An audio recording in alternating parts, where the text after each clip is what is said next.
इस मूवी में हमें एक फिशरमैन दिखाया गया है जिसका नाम है सोलोमन वैंडी। उसकी एक छोटी सी फैमिली है जिसमें उसकी वाइफ, उसके 2 छोटे बच्चे और एक बड़ा बेटा है। अब क्योंकि ये फिशरमैन होता है और काफी गरीब होता है तो ये अपने बच्चों को ठीक से पढ़ा नहीं पाया था। तो यहाँ पर ये अपने बड़े बेटे को बाहर लेकर आता है और उससे बात करने लगता है कि बेटा, मेरा ये ख्वाब है कि मैं खुद तो नहीं पढ़ पाया हूँ लेकिन मैं तुम्हें डॉक्टर बनाऊं। अभी वो दोनों ये बातें कर ही रहे होते हैं कि दूसरी तरफ से किसी और कबीले के यानी वाइल्ड लोग आ जाते हैं। वो उस फिशरमैन और उसके बेटे पर हमला करने ही वाले होते हैं और उसको फॉलो करते करते उनके घर की तरफ आ रहे होते हैं कि तभी वो फिशरमैन यानी सोलोमन वैंडी और उसका बेटा तेजी से भागकर अपने घर की तरफ जाने लगते हैं। जैसे ही वो फिशरमैन घर की तरफ पहुंचता है तो अपनी बीवी और बाकी बच्चों से कहता है कि फौरन से उठ जाओ, लोग हम पर हमला करने के लिए आ रहे हैं, हमें यहाँ से निकलना होगा। वो अपने घर को दूसरी तरफ से तोड़ता है और वहाँ से निकल जाता है, पर इतनी देर में वो खुद उन दूसरे लोगों के हाथ लग जाता है। और सिर्फ यही लोग नहीं, वहाँ के सारे लोगों को इन कबीले के लोगों ने अपना बंदी बना लिया था यानी कैद कर लिया था। इस कबीले के पास बहुत सारे वेपन्स थे। ये सारे लोग गाँव वालों से कहते हैं कि तुम्हें हमें वोट देना होगा, तुम गवर्नमेंट को वोट नहीं दोगे क्योंकि हम तुम पर रूल करेंगे, हम तुम्हारी गवर्नमेंट है। अब वहाँ जो ट्राइब का लीडर होता है वो गाँव के सारे लोगों का हाथ काटता जा रहा था, पर जब सोलोमन की बारी आती है तो उसका हाथ नहीं काटा जाता बल्कि उसे जीप में बिठाकर एक ऐसी जगह पर ले जाया जाता है जहाँ पर एक नहर है। इस ट्राइब के लोग गाँव वालों को उस नहर के पास भी लेकर जाते हैं और उस नहर में कच्चे हीरे होते हैं यानी रो डायमंड्स। अब इन हीरों का एक कबीले वाले सौदा करते हैं और उसके बदले में वेपन्स खरीदते हैं, पर इस सब के लिए वो गाँव वालों की मेहनत का यूज करते हैं। अब दूसरी तरफ अमेरिका में हम देखते हैं कि बहुत बड़े बड़े बिजनेसमैन की पार्टी हो रही होती है, पार्टी कम मीटिंग ज्यादा, जिसमें वो बहुत पर्सनल डिस्कशन कर रहे होते हैं, ऐसी बातें जिनका इस कमरे के बाहर किसी को पता नहीं होगा। और उनमें इन कच्चे हीरों की भी यानी रो डायमंड्स की भी बात होती है कि सिर्फ 15% ऐसे हीरे हैं जो बिल्कुल असली हैं और बाकी कच्चे हीरों से ट्रेडिंग की जाती है। अब उधर हम उस नहर को भी देखते हैं जहाँ पर सारे गाँव वाले उन हीरों को ढूंढने की कोशिश में लगे होते हैं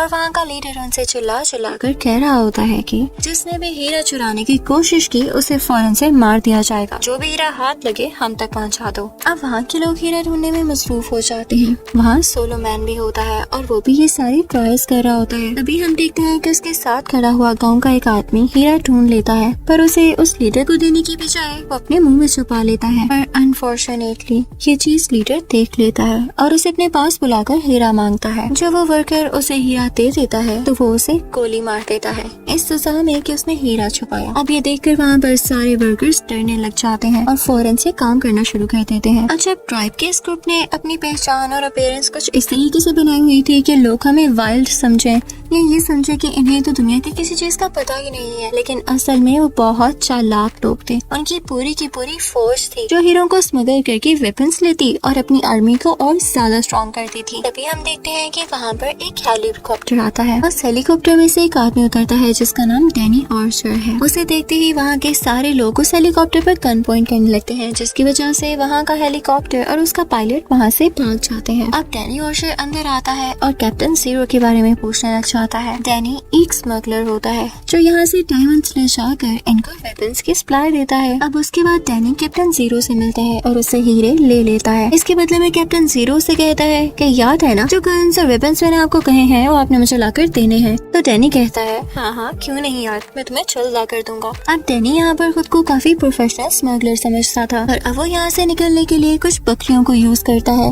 और उनमें वो हीरे छुपा कर वहाँ से निकल जाता है। पर रास्ते में पुलिस उसे पकड़ लेती है और उन बकरियों की तलाशी लेते हुए वो हीरे भी रिकवर कर लेती है, जिसके बाद डैनी तो पकड़ा जाता है। आइए अब देखते हैं कि उधर नहर की तरफ क्या हो रहा है। अब बाकी लोगों की तरह सोलोमैन भी उन हीरों को ढूंढ रहा होता है कि तभी उसके हाथ एक बहुत बड़ा हीरा लगता है जिसे वो अपने टो के नीचे यानी पाँव की उंगली के नीचे छुपा लेता है। तभी वहाँ पर पानी को पंप करने वाली मोटर खराब हो जाती है और सारे लोगों का ध्यान उसकी तरफ लग जाता है। तो इसी बात का फायदा उठाते हुए सोलोमैन उनसे कहता है कि मुझे वॉशरूम जाना है। जैसे ही वो वहाँ से जाने वाला होता है तो उससे पहले उसकी अच्छी तरह तलाशी ली जाती है, पर उसे कोई हीरा नहीं मिलता क्योंकि वो तो उसने पाँव के बहुत नीचे छुपा रखा था। पर जैसे ही वो आगे बढ़ता है और उस हीरे को निकाल कर मिट्टी में डुबाने वाला होता है तो वही कमांडर उसके पीछे आ जाता है और उससे कहता है लाओ ये हीरा मुझे दे दो, तुम्हारी चालाकी अब और काम नहीं आएगी। अब सोलोमैन जब डर कर वो हीरा उसे वापस करने वाला होता है तभी वहाँ पर किसी और मुल्क की फौज का अटैक हो जाता है जिसमें वो कमांडर तो मारा जाता है, लेकिन सोलोमैन बहुत टाइम पर वहाँ से अपनी जान बचाकर निकल जाता है। लेकिन जल्द ही वो गवर्नमेंट के लोग वहाँ पर भी आ जाते हैं और पता चलता है कि ये वही गवर्नमेंट है जिन्हें इस कबीले वालों ने वोट देने से मना किया था और वो इन लोगों को पकड़ रहे हैं। हालांकि सोलोमैन की तो इसमें कोई गलती नहीं होती, फिर भी उसे उस हीरो को वहाँ पर ही दबाना पड़ता है और वो अपने आप को सरेंडर कर लेता है, जिसके बाद वो गवर्नमेंट के लोग उसे एक जेल में ले जाते हैं और उसी जेल में डैनी आर्चर भी होता है। तभी सोलोमैन देखता है कि वहाँ पर वो आदमी यानी वो कमांडर भी है जिसे वो समझ रहा था कि वो गवर्नमेंट के हाथों मर चुका है। उसके आंख पर पट्टी लगी होती है, वो भी सिर्फ जख्मी होता है। अब वो भी जब जेल में आ रहा होता है तो अपनी जख्मी हालत की वजह से तो लेटा होता है पर अभी भी जिंदा होता है। अब यहाँ पर वो सोलोमैन को देखकर चिल्लाने लग जाता है, मुझे वो हीरा वापस करो, मैंने देखा था कि तुम उसे छुपा रहे थे, अगर तुमने वो हीरा मुझे वापस ना किया तो तुम्हारे साथ बहुत बुरा होगा। साथ ही साथ उसी की जेल में यानी उसी के कैबिन में जो और लोग होते हैं वो उससे कहता है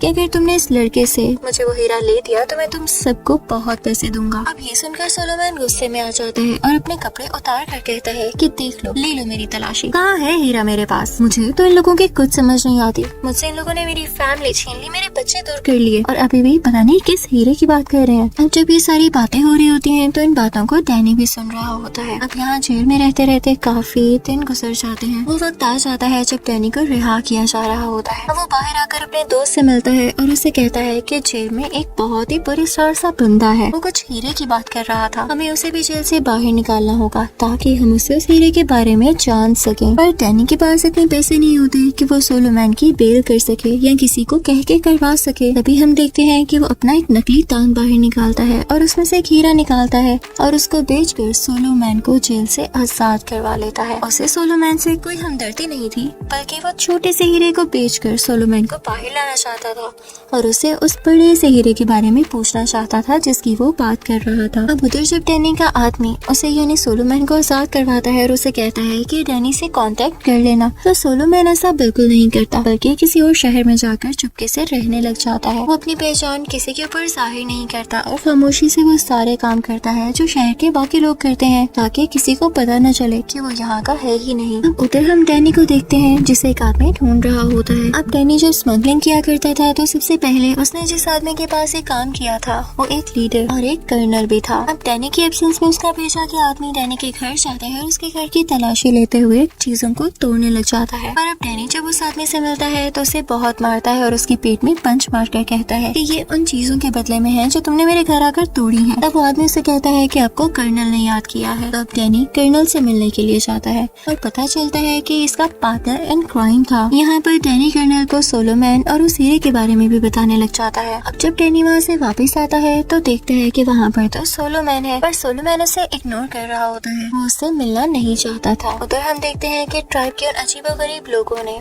सोलोमैन के बेटे को अपने साथ कैद कर लिया है और उसे वो अपनी जैसे ही ट्रेनिंग दे रहे हैं। उसके बाद उन्हें नशे वाले इंजेक्शंस भी दिए जाते हैं और उन्हें ऐसी ट्रेनिंग दी जाती है कि तुमने लोगों को किस तरह से मारना है, उन पर रोल कैसे करना है, उन्हें किस तरह से काबू में करना है। यानी पूरा यहाँ पर बच्चों का ब्रेन वॉश किया जा रहा था। अब हम देखते हैं कि शहर में एक लिस्ट लगती है जहाँ पर कुछ रेफ्यूजीज के नाम लिखे होते हैं कि वो लोग जो शहर में नए आए हैं और उनके खानदान खो चुके हैं, उनके पास रहने के लिए जगह नहीं है, तो उनके लिए रेफ्यूजी कैंप्स लगाए जाएंगे। इसके अलावा उनकी फैमिली की डिटेल्स भी होती हैं कि उनके फैमिली मेंबर्स भी यहाँ पर आएंगे या नहीं। अब जब सोलोमैन उस लिस्ट को देखने लग जाता है तो उधर उसके किसी भी फैमिली मेंबर का कोई नाम नहीं होता, जिसे पढ़कर वो काफी डिस्ट्रेस हो जाता है। तभी उसे ढूंढते ढूंढते वहाँ पर डैनी भी आ जाता है और उसे कहता है कि तुम मेरी बात क्यों नहीं सुनते हो। तो सोलोमैन उसे कहता है क्योंकि मुझे तुम्हारी बात नहीं सुननी, मैं जानता हूँ कि तुम मेरा पीछा क्यों कर रहे हो, तो ऐसी कोई बात नहीं है, तुम प्राय मेहरबानी यहाँ से चले जाओ। यानी उससे वो उसका पीछा छोड़ने की रिक्वेस्ट करता है। पर डैनी उससे कहता है कि देखो सोलोमैन, तुम चाहते हो ना कि तुम अपनी फैमिली से दोबारा मिल सको और ये लोग ऐसा नहीं होने देंगे, तो तुम मेरी बात सुनो। तुम्हारे पास जो ही रहे तो मुझे उसके बारे में बता दो, मैं उसे बेचूंगा और उसके बदले में बहुत सारे पैसे मिलेंगे। अब उनमें से कुछ पैसे तुम भी रख सकते हो और वो गवर्नमेंट को देकर तुम सौदा कर सकते हो और अपनी फैमिली से दोबारा से यूनाइट हो सकते हो। अब इस बात की वजह से सोलोमैन सोच में पड़ जाता है कि क्या मुझे इसको बताना चाहिए उस हीरे के बारे में या नहीं। पर तभी वो लोग नोट करते हैं कि वहाँ पर कुछ लोगों का अटैक हो रहा है और ये कोई और और नहीं बल्कि ट्राइब के वही लोग हैं जिन्होंने अपनी एक अलग आर्मी बनाई हुई है और यहाँ सिटी के लोगों पर भी हमला करके कुछ को अपना कैदी बना रहे हैं और जो उनकी बात नहीं सुन रहे उन्हें अपने साथ लेकर जा रहे हैं और उन्हें मार रहे हैं। अब इसी दौरान सोलोमैन और डैनी अपनी जान बचाने के लिए वहाँ से भागने लग जाते हैं। अब भागते भागते वो गवर्नमेंट की तरफ से बनाए गए रिफ्यूजी कैंप में चले जाते हैं और वहाँ पर डैनी को एक रिपोर्टर मिलती है और ये वही रिपोर्टर होती है जो हीरों की तलाश में होती है, क्योंकि ये हीरे वाली बात चारों तरफ फैल चुकी थी और सारे लोग इस हीरे के बारे में जानना चाह रहे थे। अब यहाँ पर सोलोमैन उनसे कहता है कि ऐसे तो नहीं मैं तुम लोगों को हीरे का बताऊंगा, हाँ अगर तुम मुझे मेरी फैमिली से वाकई में मिलवा दोगे तो मैं बता दूंगा कि मैंने वो हीरा कहाँ रखा है। अब रिपोर्टर को लग रहा था कि शायद सोलोमैन ने वो हीरा उसी जगह पर छुपाया होगा जहाँ पर वो रहता है, तो वो एक हेलीकॉप्टर में उसके घर जाती है, यानी उसी गाँव जहाँ वो रहता है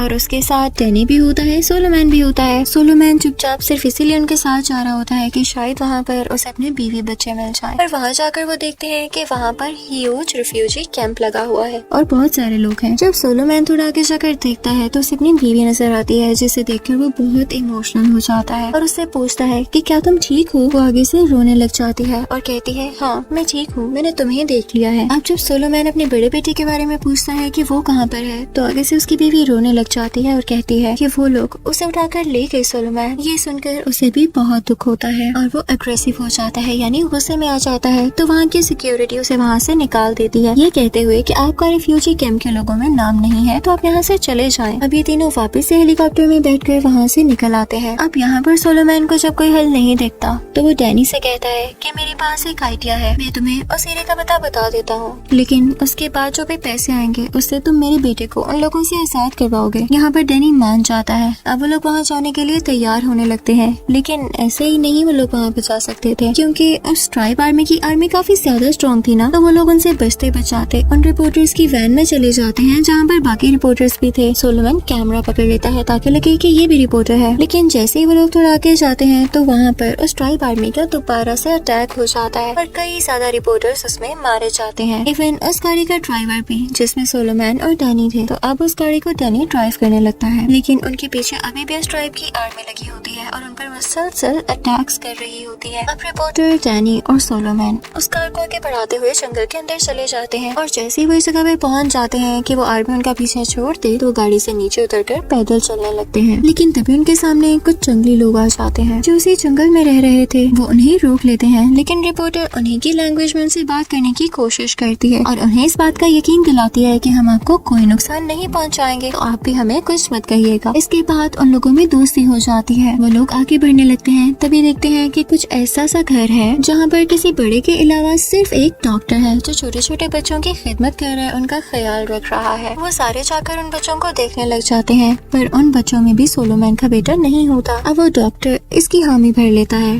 कि वो सोलोमैन के बेटे को ढूंढने में उनकी मदद करेगा। अब वो गाड़ी ड्राइव करते हुए उन्हें आगे ले जाता है, पर तभी रास्ते में कुछ टीनएजर्स आते हैं जो उसी आर्मी का हिस्सा होते हैं और वो उन्हें आगे जाने से रोकते हैं। अब इसी दौरान वो डॉक्टर जो गाड़ी ड्राइव कर रहा था वो मारा जाता है और यहाँ पर एक बार फिर से डैनी उस गाड़ी का कंट्रोल संभाल लेता है। अब जैसे वो आगे जाते हैं तो देखते हैं कि एक मिलिट्री कैंप लगा हुआ है और वहाँ पर वही कर्नल है जो कि डैनी का साथी है। तो यहाँ पर वो कर्नल डैनी से कहता है कि हमारी मिलिट्री को ज्वाइन कर लो और उस ट्राइब आर्मी के खिलाफ लड़ो, पर यहाँ पर डैनी से कहता है कि नहीं मैं ऐसा नहीं कर सकता। अब इस सब के बाद वो रिपोर्टर कहती है कि मुझे तुम लोगों से अलहदा होना होगा। डैनी उसे वो सारी डिटेल्स देता है कि स्मगल किए हुए हीरे कैसे मिलते हैं और उनका क्या क्या क्राइटेरिया होता है, आगे उन्हें किन तक पहुँचाना होता है या उसके फायदे क्या क्या होते हैं। अब वो सारी डिटेल्स लेके वो रिपोर्टर तो वहाँ से निकल जाती है और अब डैनी और सोलोमैन खुद आगे जंगल में बढ़ने लग जाते हैं। अब जब सोलोमैन और डैनी आगे बढ़ रहे होते हैं तभी वहाँ पर उन्हें उस ट्राइब की आर्मी दिखाई देती है जो कि कुछ बच्चों पर और कुछ बड़ों पर होती है, यानी उसमें बच्चे भी होते हैं और बड़े भी। और उन्हीं लोगों में सोलोमैन का अपना बेटा दिखाई देता है,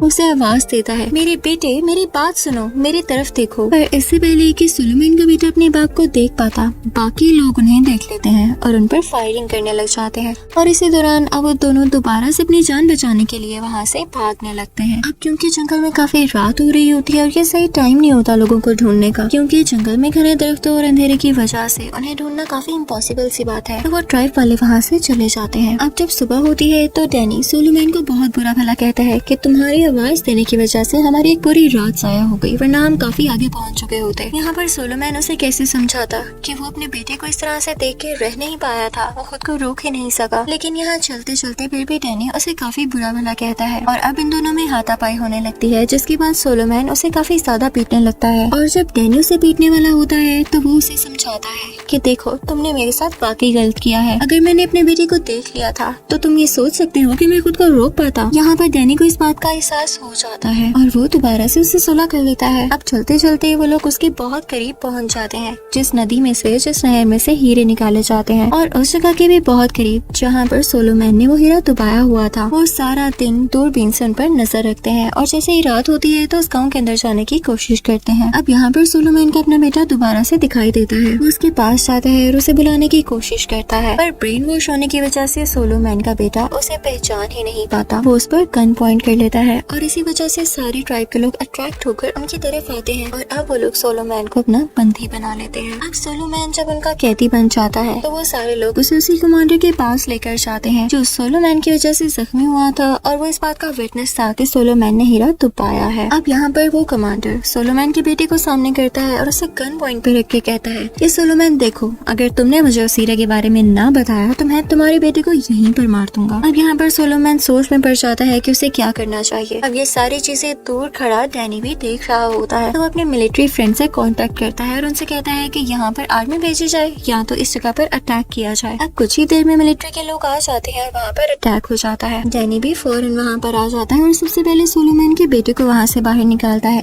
और साथ साथ उस ट्राइब की आर्मी पर खुद भी शूट कर रहा होता है। अब मिलिट्री के यहाँ पर आने का ये फायदा होता है कि मिलिट्री वहाँ आकर उस ट्राइब आर्मी को अपना बंदी बना लेती है और सारे बुरे लोगों को मार डालती है। अब कर्नल यहाँ पे डैनी के पास पड़ता है और उससे कहता है कि अब मुझे उस हीरे के बारे में बताओ। अब यहाँ पर तो डैनी उसे कह देता है कि इसके बारे में सोलोमैन को पता है। सोलोमैन बताओ इन्हें हीरे के बारे में। पर असल में डैनी के पास एक प्लान होता है कि जब कर्नल मिलिट्री को उनके साथ उस हीरे को ढूंढने भेजेगी तो ये लोग उन सारे मिलिट्री के लोगों को मार डालेंगे और इस हीरे को खुद लेके वहाँ से भाग जाएंगे। और ऐसा ही होता है। जब कर्नल मिलिट्री को उनके साथ भेजता है तो वो उनको मारते हुए उस हीरे को निकाल कर वहाँ से भाग जाते हैं। अब जब वो लोग यहाँ से जाने वाले होते हैं तो सोलोमैन के सामने उसका बेटा आ जाता है। सोलोमैन उसको आवाज देता है कि तुम मेरे बेटे हो, पर वो उसे नहीं पहचानता और अपने ही फादर के ऊपर गन पॉइंट कर देता है। फिर सोलोमैन उसे उसकी माँ का नाम बताता है और कहता है कि तुम मेरे बेटे हो। उन प्यारे लम्हों को याद करो जो तुम्हारे अपने बहन भाइयों के साथ और हमारे साथ गुजरे हैं। अब वो सब याद करके सोलोमैन का बेटा रोने लग जाता है, जिसकी वजह से उसका सारा नशा बाहर आ जाता है। वो अपने फादर को गले से लगा लेता है। अब डैनी अपने एक दोस्त को कॉल करता है और उन्हें लोकेशन सेंड करके कहता है कि हम इस जगह पर है तो यहाँ पर एक हेलीकॉप्टर भिजवा दो। उसका दोस्त हामी भर लेता है और जल्दी उस जगह पर हेलीकॉप्टर आने वाला है। पर अब उस जगह तक पहुँचने के लिए उन्हें थोड़ी सी चढ़ाई करनी थी, यानी क्लाइंबिंग करनी थी।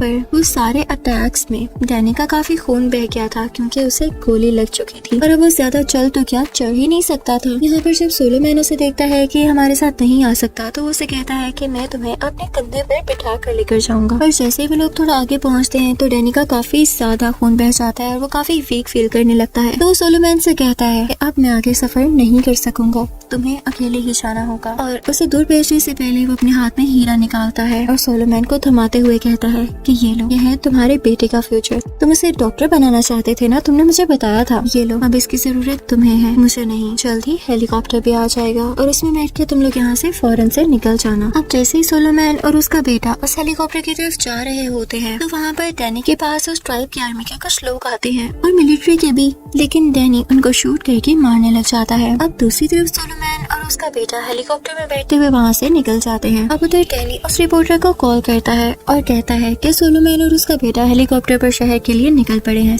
तुम्हें उनको रिसीव करना होगा और दुनिया को बताना होगा कि वो कितने ग्रेट थे और उनमें कितनी हीरोइक क्वालिटीज हैं। अब ये कहते ही कॉल बंद करते ही डैनी की जान चली जाती है। अब उधर शहर में जैसे ही सोलोमैन और उसका बेटा पहुँचते हैं तो वो रिपोर्टर उन्हें काफी अच्छे से वेलकम करती है और रिसीव करती है। अब उधर शहर में वो रिपोर्टर सारे लोगों को उस सोलोमैन वैंडी के बारे में बता रही होती है कि वो कितना ग्रेट आदमी है और उसने अब तक क्या क्या किया है। और इस सारी पॉपुलैरिटी की वजह से वो काफी फेमस होने लगता है, लोग उसे पसंद करने लगते हैं। और अब वो भी दिन आ जाता है जब उसकी एक बहुत बड़ी प्रेस कॉन्फ्रेंस होती है। वो सूटेड बूटेड होता है और वहाँ जाने से पहले एक बार डैनी की पिक्चर को देखता है और उसे याद करता है। और अब जैसे ही वो हॉल में जाता है तो वहाँ पर बड़े बड़े बिजनेसमैन, पॉलिटिशियंस, बहुत ग्रेट पर्सनैलिटीज और साथ साथ वो रिपोर्टर भी बैठी होती है जो उसे वेलकम करने के लिए और उसे अप्रिशिएट करने के लिए क्लैप कर रहे होते हैं। इसी के साथ ये मूवी ब्लड डायमंड यहाँ पर एंड हो जाती है। I hope you like the explanation. Thank you so much for watching.